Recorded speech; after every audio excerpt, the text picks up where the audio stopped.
The Plant, a Steampunk Story, by Francis Rosenfeld.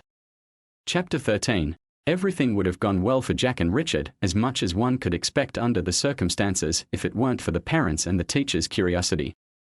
Came summer, everybody was on pins and needles to learn the results of the science fair, where, they had no doubt, the boys' project was certain to grab the interest of the evaluating committee.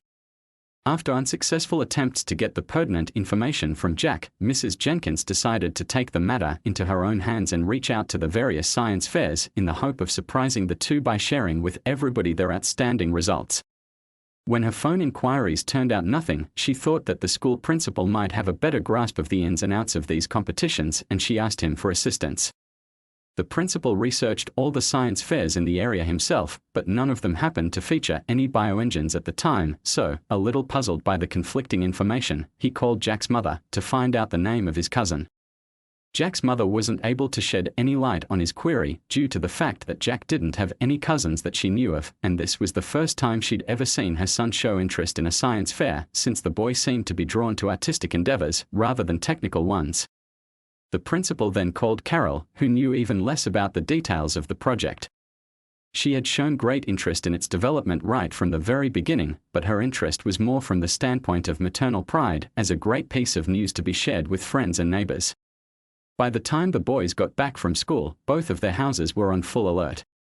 Carol sent Richard to his room until his father returned from work, unwilling to deal with whatever it was that made Richard get in trouble at school. The boy went to his room, almost relieved to have a couple of hours to himself, to cook up an explanation before he had to face the music. He used his time wisely, revising his story, and worrying that he would not be able to coordinate it with Jack if the need arose.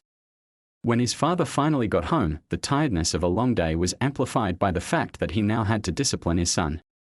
Dinner was a lot quieter than usual, with both father and son searching for a way to avoid the mandatory conversation. "Your mother tells me that the school principal called," his father finally started, wishing he were anywhere else instead. "He mentioned there was no science fair in the whole district," he said, softly, and continued after a long pause. "What on earth are you two up to, Richard?" he asked, uncomfortable, swallowing his words. "I'm going to strangle Jack," Richard thought. It's just as simple as that. He couldn't come up with any reasonable explanation for the web of truth enhancements, so he looked around in search of inspiration. "I hear Jack's mother never heard of that cousin of his, on account of the fact that he doesn't exist," Tom continued, unable to stifle his sarcasm. Richard's gaze was still sweeping the room and his mind grabbed hold of the first image his eyes came upon, which was the tankless water heater. "We wanted it to be a surprise, we didn't know whether it would work, so we didn't want to let anybody know before we tested it," Richard replied in an embarrassed mumble, looking at his plate. "Didn't know if what would work," his father's questioning continued. "The bioengine.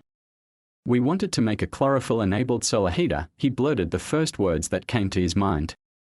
His father gave him a long, probing look. It was quite obvious that he didn't believe a single word Richard had said, but he wanted to demonstrate to his son that lies never lead a person to a good place, and he was willing to allow the deception to continue to the inevitable point where the fibs imploded onto themselves. "Okay," he said. "Now we all know about it, so you no longer need to hide your work. Why don't you bring your prototype here and show us how it works?" he suggested. That one was a first draft, Richard improvised on the spot, with a sudden appreciation for Jack's talent to make up stuff on cue and somewhat relieved that some of his friend's useful skills seemed to have rubbed off on him. "It's not working," he continued. "We were in the process of refining the concept," he said, and his father interrupted him with an impatient hand gesture. "We know, we all saw the little jellyfish. That was an almost finished gadget, was it not? Which broke. Unfortunately, Richard didn't skip a beat. Jack and I dropped it on accident just as we were about to test it for the first time." "That's regrettable," his father kept him on the hook, "after all that hard work you guys put into it." "What was it, 5, 6 weeks? 2 months, Richard corrected him. "I hope you get a new working prototype soon, we're all very curious about how it works." Richard nodded with his mouth full, grateful that the meal of the day, venison stew, required extra time for chewing. "Sure, Dad," he finally said when they reached dessert. "It shouldn't take you very long now that you already have it all figured out." His dad put some pressure on the expected timing of the delivery. 2 weeks. 3, tops. Richard nodded, so he wouldn't have to answer. One thing I don't understand, though, Carol stumped him, just when he thought he had safely delayed the reckoning for his elusive activities for at least another week. Why did you have to make up a cousin for Jack? She looked at her son, as if searching for his former innocence.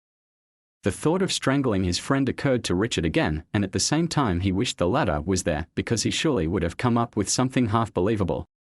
For lack of an answer, he shrugged his shoulders and dove into the 7-layer cake with surprising enthusiasm.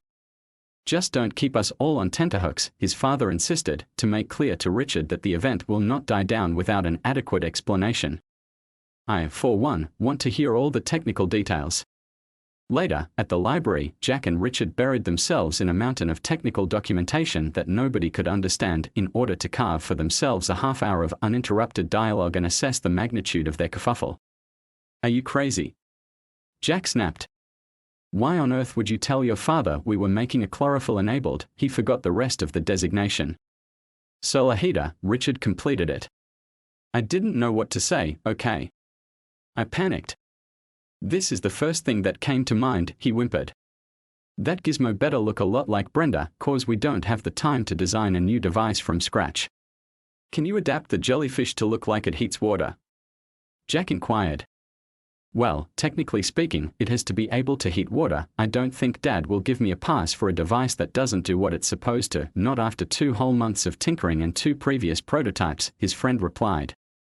You mean to tell me that you are going to have to attach a real Brenda to the hot water pipe in your kitchen? Jack asked, incensed by the mere contemplation of this possibility. Relax, Jack. This doesn't have anything to do with the plant. It's not going to grow, meld, incorporate, or do anything weird. We need to design an instantaneous water heater that looks like Brenda, that's all. It shouldn't be too hard.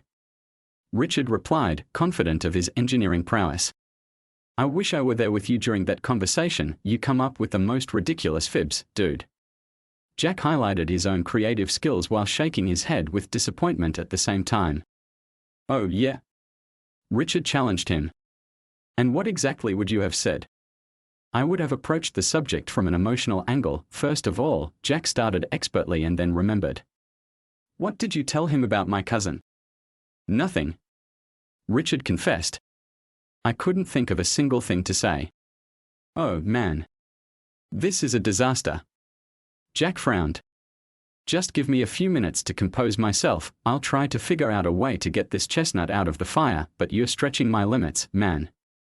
They spent some time in silence, with only the shuffling of pages and thumping of books between them. You know. Richard couldn't help himself. Maybe this is not the best place in the world to retreat to in order to come up with a scenario, not with that jolly librarian on our case constantly. As compared to what? Jack replied. Your house? The malt shop?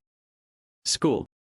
At least this place is quiet enough for us to be able to think, he frowned, irked by the interruption. Richard spent the next couple of weeks trying to reconfigure Brenda to function as a water heater, a task that, as it is often the case, proved to be significantly more difficult in practice than its theory originally assumed. At the end of this time period, however, an updated version of Brenda was born, a little smaller than the first one, but just as strange looking. I still can't look at those tentacles, Snake. Jack gave the mechanical jellyfish a dirty look. No offense to Brenda, he corrected himself. Priorities, Jack. Richard scolded him. If I don't come up with a Brenda heater by the end of this week, there will be hell to pay. How is it coming? Jack asked, eyeing the device with intense curiosity. Never you mind. Richard retorted. Did you come up with an explanation about your non-existent cousin? Of course I did. Jack replied, vexed that his friend could even suspect otherwise. It was because of the science fair regulations, which required the teams to consist of at least 3 people, and we didn't have a third, so we made one up. But the science fair is no longer in the picture, remember? Richard pointed out. Pay attention, Richard. Doesn't matter what is or isn't right now, it made sense inside the original premise, the one we have to explain. This thing is harder to keep track of than a soap opera. What was next? Ah, yes, the surprise, he remembered. Why did we want to keep it a surprise, he asked Richard, who again was caught unawares. You never think these things through, Jack chastised him, shaking his head again. We wanted to keep it a surprise because everybody is bothered by the plant, and since our device is kind of based on plant biology, we worried that it might make people uncomfortable, he explained, as if describing the proper setup of a scene from a movie. Jack approached the synthetic jellyfish again. I'm not sure I'd trust this thing with the hot water pipe. What if it sinks its hooks in it and refuses to let go, he said. It's just programmed to grab hold of anything that looks like a tube. See, he demonstrated, slightly touching the quivering tentacles with one of his fingers. Brenda grabbed onto it eagerly, to Jack's dismay. Wow, dude, don't do this to me. I don't want to see this thing chew your finger off, he flinched. She's a sweetheart, Richard defended his synthetic pet, totally harmless. How does she let go of it? Jack asked and watched as his friend tapped Brenda on the head, prompting the mechanical jellyfish to release his finger.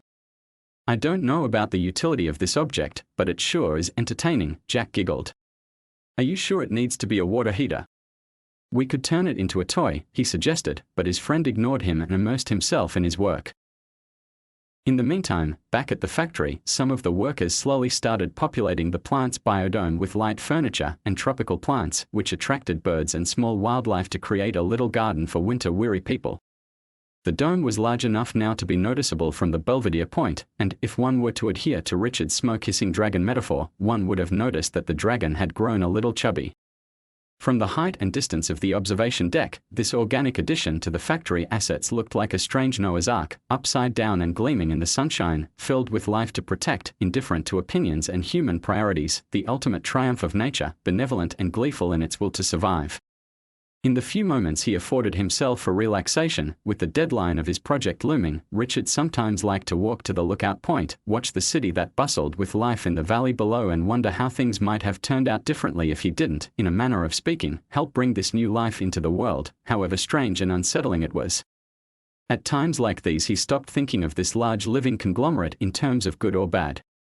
One doesn't question whether the squirrels or the lions or the grass of the plain are good or bad, they just are. And so is the sun in the sky and the snow on the mountains.